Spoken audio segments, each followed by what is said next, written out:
नमस्कार, बहुत स्वागत है आप सभी का। आप देख रहे हैं राजपथ और आपके साथ मैं हूं अमृता गर्ग। बीबीसी डॉक्यूमेंट्री की विदेशी साजिश को कुछ लोग रह रहकर हवा देने की कोशिश कर रहे हैं। हालांकि इसके खिलाफ भारत और इंग्लैंड से लेकर अमेरिका तक में भी बड़ा विरोध प्रदर्शन हो चुका है, पर फिर भी कुछ लोग स्टूडेंट्स के जरिए इस मुद्दे को अंदर खाने और फैलाने पर लगे हुए हैं। और हालिया घटना अलीगढ़ मुस्लिम यूनिवर्सिटी में हुई है। क्या मंजर रहा, क्या तस्वीर थी, देखिए इस रिपोर्ट के साथ।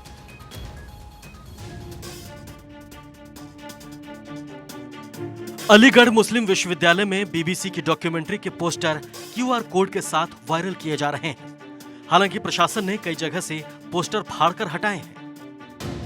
पिछले दिनों बीबीसी द्वारा प्रधानमंत्री मोदी पर बनाई गई विवादित डॉक्यूमेंट्री से एएमयू में भी माहौल खराब करने की कोशिश हो रही है। एएमयू कैंपस में कई जगहों पर डॉक्यूमेंट्री के पोस्टर भी लगाए गए। इन पोस्टर पर डॉक्यूमेंट्री का क्यूआर कोड भी चस्पा किया गया है। जो भी इसको स्कैन कर रहा है, डॉक्यूमेंट्री खुल रही है। देश भर में कई विश्वविद्यालयों में बीबीसी डॉक्यूमेंट्री दिखाने को लेकर विवाद हुआ। ये डॉक्यूमेंट्री गुजरात दंगों पर बनाई गई, जिसे केंद्र सरकार ने बैन कर रखा है। लेकिन यूनिवर्सिटीज में छात्रों द्वारा इसको दिखाने का प्रयास किया जा रहा है। दिल्ली विश्वविद्यालय और जेएनयू में इसको लेकर विवाद हो चुका है। वहीं अब ये विवाद अलीगढ़ मुस्लिम यूनिवर्सिटी तक पहुंच चुका है।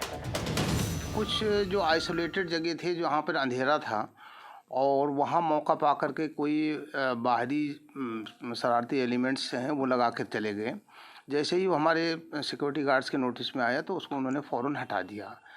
और इसमें यूनिवर्सिटी के कोई बच्चे नहीं हैं। ये हमारा जो अंदाज़ा है वो कोई बाहर का आदमी है जो मौका पा करके ये काम करके चला गया। विश्वविद्यालय प्रशासन के मुताबिक कैंपस में जिस जगह अंधेरा था वहां पोस्टर लगाए गए हैं। ये पोस्टर किसी बाहरी शरारती एलिमेंट ने लगाए हैं। हालांकि अन्य विश्वविद्यालयों में बीबीसी की डॉक्यूमेंट्री दिखाए जाने के बाद एएमयू में पूरी तरह से सतर्कता बरती जा रही है और सुरक्षा कर्मियों को भी इस बारे में निर्देश दिए गए थे।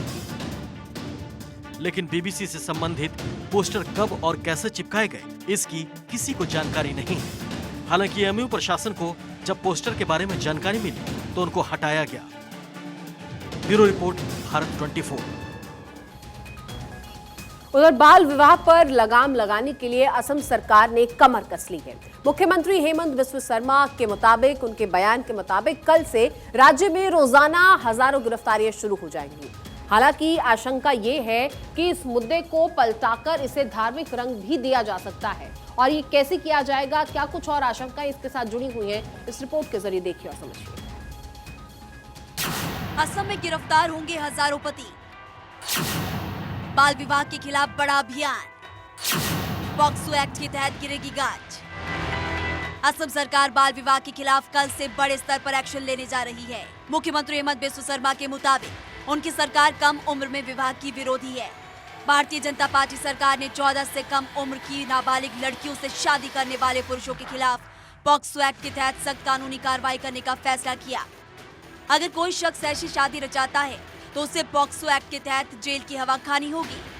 असम के मुख्यमंत्री हेमंत बिस्व शर्मा ने साफ कर दिया कि उनकी सरकार कम उम्र में विवाह और उस दौरान बच्चे के जन्म को रोकने के लिए तमाम कानूनी एक्शन लेगी। बता दें कि राज्य सरकार ने बाल विवाह और कम उम्र में मां बनने की परिपाटी को रोकने के लिए सख्त कानून लाने और यौन अपराधों से नाबालिग बचाव के लिए पॉस्को की धाराओं का इस्तेमाल करने का फैसला किया है। हेमंत बिस्व शर्मा ने सामने आकर कहा कि हजारों पति अगले 5 से 6 महीने में गिरफ्तार होंगे, क्योंकि 14 साल से कम उम्र की लड़की के साथ संबंध बनाना अपराध होगा, भले ही ऐसे लोग वैध तरीके से उसके पति हों। असम सीएम ने साफ कर दिया कि 18 साल से कम उम्र की लड़की से शादी करने वालों के खिलाफ सख्त कार्रवाई की जाएगी। आने वाले कल से असम में बाल विवाह से संबंधित हजार लोग गिरफ्तार होंगे। कल की सुबह से अगले 6-7 दिन तक हजार लोग या कहें हजार युवक अरेस्ट होंगे, जिन्होंने बाल विवाह किया था। जिन्होंने पहले किया था वो भी अरेस्ट होंगे और जिन्होंने अब किया है वो भी अरेस्ट होंगे। 14 वर्ष की लड़की का जिन्होंने विवाह किया था, यह बच्चा हुआ था, उन्हें पॉक्सो कानून के तहत पकड़ा जाएगा। उन्हें कारादंड में जाना ही पड़ेगा। बता दें कि असम सरकार के इस फैसले का असर बंगाली मूल के मुस्लिमों पर सबसे ज्यादा पड़ सकता है। इस समुदाय में सबसे ज्यादा बाल विवाह होता है। सामान्य लड़कियों की तुलना में मुस्लिम लड़कियों के लिए विवाह की उम्र भी कम मानी जाती है। मुस्लिम लड़की 15 साल की उम्र में शादी कर सकती है। चाहे जनजाति और कुछ दूसरी जनजातियों में भी बाल विवाह सबसे ज्यादा होता है। अब बीजेपी सरकार पर मुस्लिम विरोधी होने का आरोप लग रहा है। हेमंत सरकार सभी को इस कानून के तहत लाने की कोशिश कर रही है। दरअसल असम मंत्रिमंडल ने फैसला किया कि जो पुरुष 14 साल से कम उम्र की लड़की से शादी करेंगे, उनके खिलाफ पॉक्सो एक्ट के तहत एक्शन लिया जाएगा। 14 से 18 साल उम्र तक की लड़कियों से विवाह करने वालों के खिलाफ बाल विवाह निषेध अधिनियम 2006 के तहत कार्रवाई की जाएगी। Bureau report, Bharat 24। और उधर बागेश्वर धाम सरकार कथावाचक धीरेन्द्र शास्त्री प्रयागराज पहुंचे, जहां उन्होंने प्रयागराज संगम में आस्था की डुबकी लगाई। इस मौके पर पूरा संगम क्षेत्र भगवत नारों से गूंज उठा। बागेश्वर धाम सरकार के धीरेन्द्र कृष्ण शास्त्री प्रयागराज के माघ मेले में पहुंचे। धीरेन्द्र शास्त्री के पहुंचने पर संगम पर भीड़ उमड़ पड़ी। हर कोई उनकी एक झलक पाने के लिए बेकरार दिखा। लोगों को काबू करने में पुलिस के पसीने छूट गए। काफी धक्का मुक्की के बाद उन्हें वाहन में बैठाकर सतुआ बाबा के आश्रम ले जाया गया।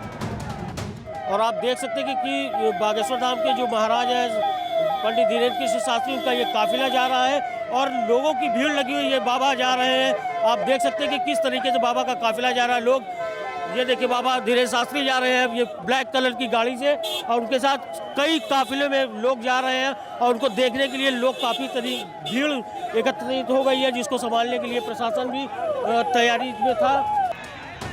लेकिन माघ मेले में पहुंचकर बागेश्वर धाम सरकार के पीठाधीश्वर धीरेन्द्र कृष्ण शास्त्री विवादों को बढ़ाते नजर आए।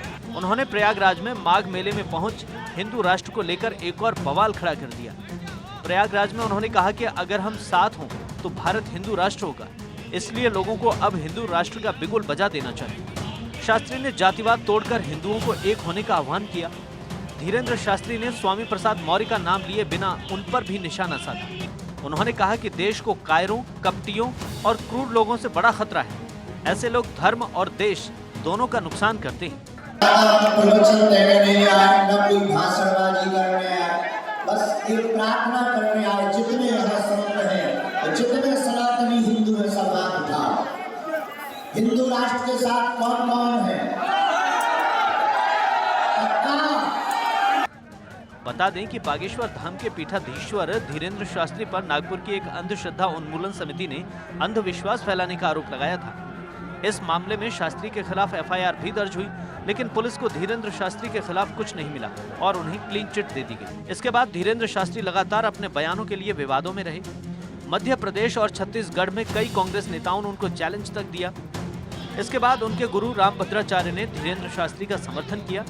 हिंदू राष्ट्र को लेकर धीरेन्द्र शास्त्री ने पहली बार बयान नहीं दिया है। धीरेन्द्र शास्त्री कई बार मंचों से भारत को हिंदू राष्ट्र बनाने की बात कर चुके हैं। कुछ दिन पहले ही नेताजी सुभाष चंद्र बोस का जिक्र करते हुए उन्होंने कहा था कि लोग मेरा साथ दें तो मैं उन्हें हिंदू राष्ट्र दूंगा।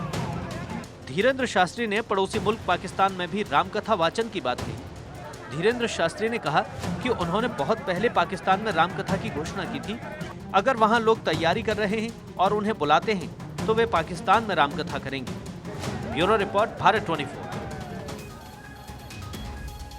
और उधर वोटर्स को लुभाने में नेता कोई कोर कसर नहीं छोड़ रहे हैं। बिहार के शिक्षा मंत्री चंद्रशेखर का रामचरितमानस पर दिया गया बयान पहले से ही विवादों में था कि अब एक और बयान देकर वो फिर से विवादों में घिर चुके हैं। क्या उन्होंने बयान दिया, किस तरह से सरगर्मियां फिर से बटोर ली हैं, सुर्खियां बटोर ली हैं, इस रिपोर्ट के जरिए देखिए। दूसरे शिक्षा कैसे हो सकती है जी? अब उसने संजोग से 1951 का एक एडिशन मिल गया किताब का। जी जी। हम कहे थे लक्ष्मण यादव ने, जो है वो यूपी वाले यूनिवर्सिटी प्रोफेसर, जी जी, आप 100 बरस पुराना खोजिए, अगर मिल जाएगा ना रामचरितमानस तो उसमें तारना मतलब मारना ही होगा। जी। मिल भी गया, तारना मतलब दम देना, वो भी पेज लगा दिया है। हम भिजवाते हैं। मूल बात ये है कि लोगों को ये कहना है कि साहब भगवान राम जी सब्जी के जूठ में खाए, इसका मतलब उनका संदेश है कि जाति पाति खत्म करो। जी। भगवान की जी सुपन भगत ढूंढ के आए, संदेश है कि जाति पाति खत्म करो, ये मेरा घर कर देगा। लेकिन सबरी का बेटा जीतन राम जी मुख्यमंत्री बन के मधुबनी मंदिर गया साहब, तो पाखंडियों उसको गंगा जल से धो करके पवित्र किया। उस समय धर्माचार्य लोग कहाँ बैठे हुए थे? जी जी। समझे कि नहीं? उस समय जी किसका क्यों नहीं कटना चाहिए था पुरोहितों का? रामनाथ कोविंद राष्ट्रपति बन करके गए जगन्नाथपुरी मंदिर में पत्नी को लेकर के, क्यों नहीं घुसने दिया गंगोत्री में? जी जी जी। तो तुम जाति बना के रखना चाहते हो, उनको अछूत बना के रखना चाहते हो, मंदिर में घुसने नहीं देते हो, और हमसे चंदा लेना चाहते हो, हमसे वोट लेना चाहते हो। जी। ये तो नहीं चलने वाला है। तब देश में ये बहस का मुद्दा बन जाए। तो इस ढंग से बोलने से ना लोग नाराज नहीं होगा, जो भगवान को तो बचा के चलिएगा ना, क्योंकि हिंदू समाज है ना। जी जी जी। हाथ ले लीजिएगा तो लोग गुस्सा हो जाएगा। हम लेते भी नहीं है उस ढंग से, इसलिए हम रामचरितमानस के जो अंश है उस पर हम चर्चा किए हैं। जी। हम भेजते हैं अभी उदय बाबू को, प्रोग्राम बनाएंगे, सर प्रोग्राम बनाएंगे। रामधाम को सिमल तल्ला भी देखना है। जी जी। तो अब जो है, चूंकि 6 तारीख को हमारे यहाँ तेजस्वी जी का प्रोग्राम है जी जी, और 10 तारीख को मुख्यमंत्री जी का। और बिहार सरकार के पूर्व कृषि मंत्री सुधाकर सिंह के घर पर चोरों ने हाथ साफ कर दिया है। आरजेडी कोटे के विधायक सुधाकर सिंह के घर पर बड़ी चोरी की घटना को अंजाम दिया गया।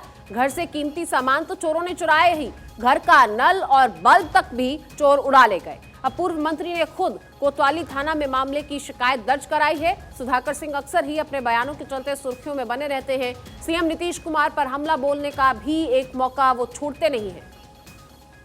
को हम इस वक्त आपको दिखा रहे हैं, ये बिहार सरकार के पूर्व कृषि मंत्री और आरजेडी के विधायक सुधाकर सिंह का है।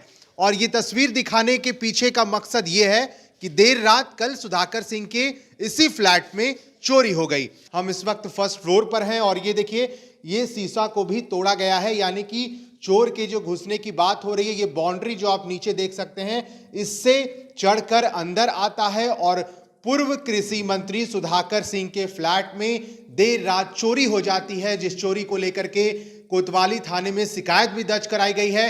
हालांकि अभी तक पूर्व कृषि मंत्री सुधाकर सिंह की प्रतिक्रिया नहीं आई है, लेकिन उनके साथ रह रहे इस फ्लैट पे के लोगों ने साफ किया है कि देर रात चोरों ने आतंक मचाया है। सुशासन वाली इस सरकार में चोरों का राज है, ये बात एक बार फिर से साबित हो गया। अश्मित सिन्हा, भारत 24, पटना। और दूसरी तरफ आज सीएम मनोहर लाल ने हरिहर के तहत एक संवाद कार्यक्रम में हिस्सा लिया।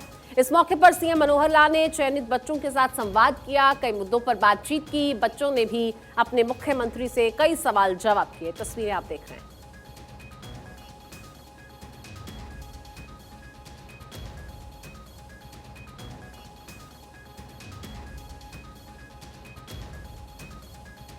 और कल पेश हुए मोदी सरकार के बजट को नेक्स्ट जेन एनर्जिया लिमिटेड के चेयरमैन डायरेक्टर पीयूष द्विवेदी ने काफी अच्छा बताया है। उन्होंने कहा है कि बजट के मामले में सरकार उम्मीदों पर खरी उतरी है। उन्होंने क्या कुछ कहा, आप भी सुनिए। देखा जाए तो बहुत ही अच्छा है और आम आदमी के लिए इसमें काम किया गया है और मोदी सरकार ने पिटारा खोल दिया है लोगों के लिए और मैक्सिमम टैक्स पेयर बढ़ाना चाहते हैं, जिससे कि लोग इनकम टैक्स से जो डरते हैं वो ना डरें और टैक्स ज़्यादा टैक्स पेयर बढ़ेंगे तो लोगों में एक उत्साह बनेगा।